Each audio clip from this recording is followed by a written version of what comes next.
to Jonathan Taylor. Huge hole. He's at the 30. He's going to go. 10, 5, touchdown. Jonathan Taylor made a man miss the line of scrimmage and then runs it into Pater for a one-handed INT. Are you kidding me? Kenny Moore. What a play by Nyheim Hines.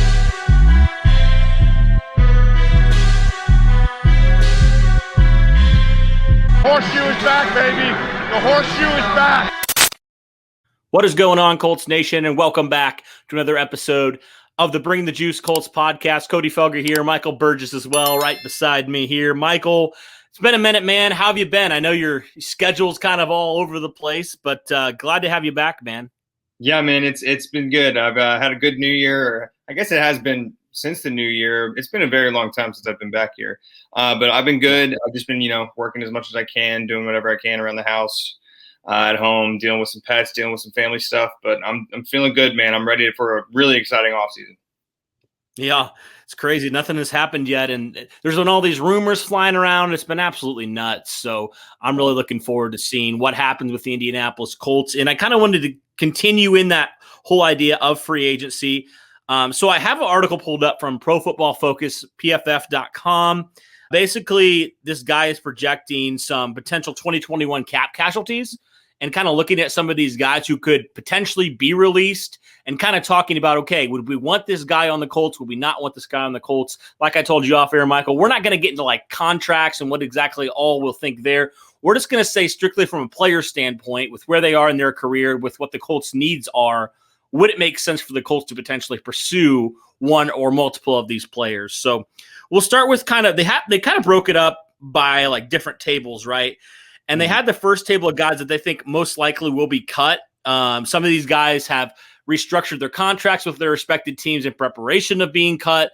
And those players that they talk about, first off, Trey Turner, he's a Chargers guard. Remember, he got traded in that whole thing for, I believe it was Russell Okung, the offensive tackle this last offseason. So he's potentially going to get cut. Quan Alexander of the Saints, linebacker. David Johnson, the Texans, running back. We all know that infamous trade with for DeAndre Hopkins. It looks like the Texans may or may not end up cutting him after only one season based off of his cap casualty. Alshon Jeffrey of the Eagles. I know that potentially could be one. Golden Tate of the Giants. Malik Jackson of the Eagles as well. So a lot of NFC teams here. Potentially looking here, especially, man, that NFC East. There's like three of these players that potentially could be cut because of cap casualties. Any of these guys stand out to you that you think potentially could be a good fit with the Colts if indeed they do get cut? Not saying they will, but if they do you think potentially the Colts should look to kick the tires on any of these individuals? There are two that stand out to me that could possibly be help to us. Obviously, we're not really going to get into the nitty gritty of the cap and how much it would be for them, because we want to kind of just play around with this. But the two that stand out with me are Trey Turner and Quan Alexander.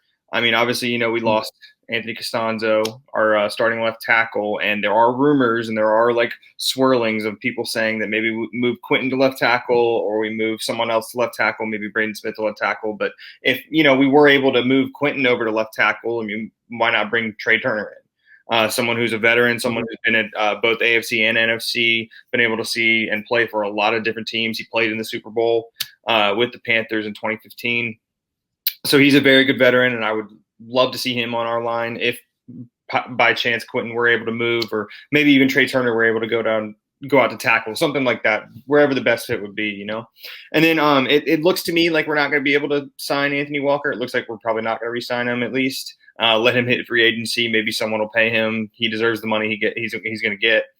So then Quan Alexander would be a pretty nice fill-in for that role as well. Although, we don't really need I don't really know if we really need to focus on linebacker that much because we mainly run the nickel. We mainly run it with Kenny Moore out there on the DB side being our little linebacker and slot corner, and having Bobby Okereke and Darius.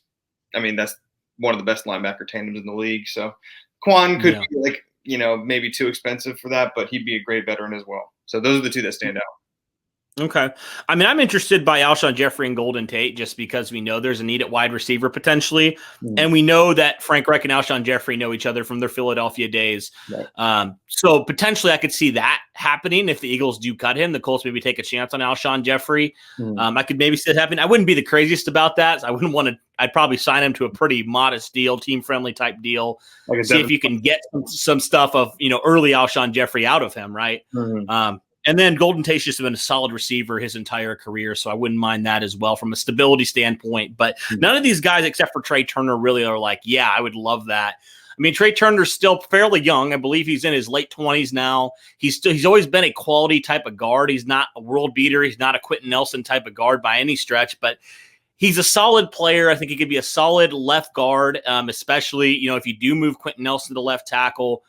You put him at left guard, and then your offensive line. You don't have to go crazy and go draft a guy in round one or whatever it is. You can just right there plug a guy in, maybe sign him to a 1 or 2 year deal, and then you have all 5 of your starters there for the next few years at the minimum. So I could potentially like that, even if you do draft like an offensive tackle in the 2nd or 3rd round.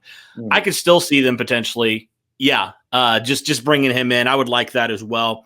All right, let's move to some other potential players as well. So here's some other players that they characterize as likely cap casualties, but it could happen that the player agrees to, take a pay cut instead and doesn't get cut. But we'll just, for the sake of this argument, point out these players. Now, a few of these players they have listed, because this was back in January, have already been cut. Those players, K'Wan Short and Mark Ingram, have already been released by their respective teams. Yep. But Jimmy Graham's a name, potentially, the Bears tight end that they signed this last offseason because, they have Cole Kmet. LaMarcus Joyner of the Raiders, Buster Screen, also of the Chicago Bears, Preston Smith of the Packers, which is interesting. He's an edge guy, was signed a couple of years ago. Nick Easton of the Saints, he's a guard. Geno Atkins is the big one. He's the Bengals, obviously the big interior defensive lineman of the Bengals, is one of the better defensive interior guys in the league. Right. Out of all these guys, who are guys potentially, we know there's some really good players here, but from where the Colts are, which of these players do you think makes the most sense for where the Colts are looking right now?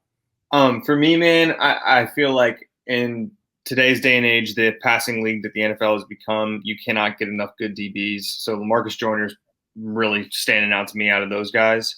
Any chance I can get someone who's physical, someone who's got some good size, or at least can use their body like how Kenny Moore does. How Kenny Moore could be a lightning in the bottle type player and can jump as high as anyone else out there.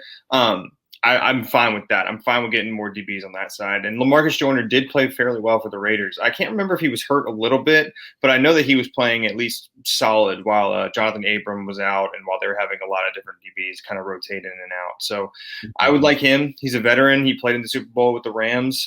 I'm kind of sticking to the veterans with these cut guys. So as long as we build in the draft with the young guys, I like bringing in veterans. So that's what I like. Sure.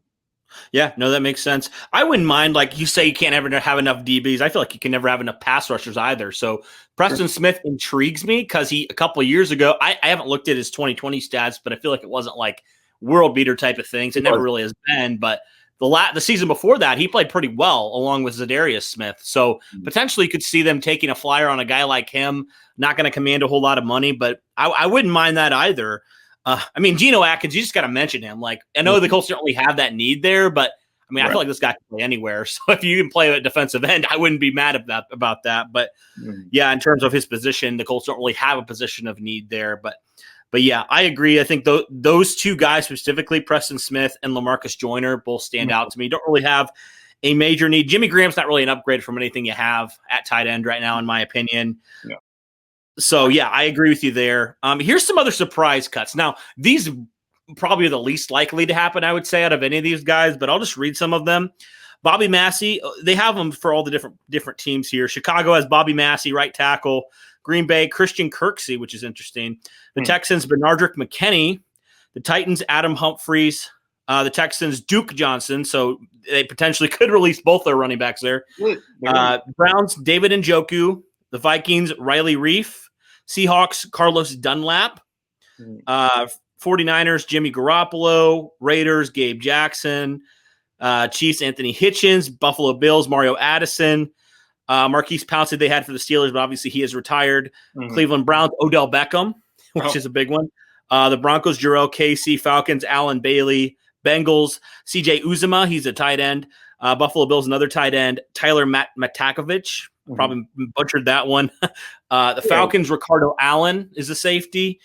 The Jets, Jamison Crowder, and the Jaguars, Tyler Eifert. So that's a long list.